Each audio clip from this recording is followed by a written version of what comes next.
Ils sont une quinzaine sur la scène du Mont des Arts. Vérifier les derniers détails, installer le son et la lumière.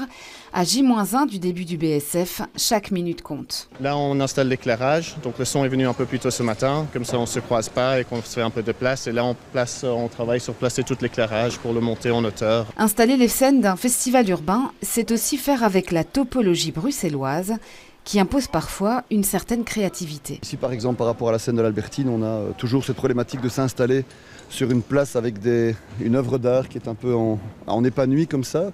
Ça c'est compliqué à mettre en place. Là on voit plus trop parce qu'on a la jupe de scène qui est placée.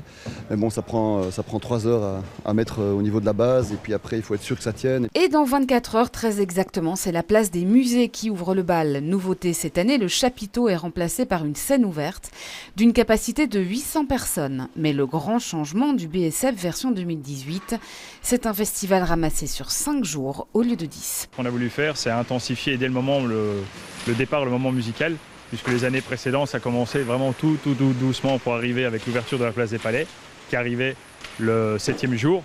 Mais cette fois-ci, dès le 2e jour, la place des Palais est ouverte, et dès le 1er jour, la place de l'Albertine est ouverte aussi. Donc le moment musical va être beaucoup plus fort. 4 scènes, une cinquantaine de concerts, 2 soirées déjà quasi sold out. Les responsables du BSF ont le sourire, sans encore donner de chiffres précis sur le nombre de tickets vendus.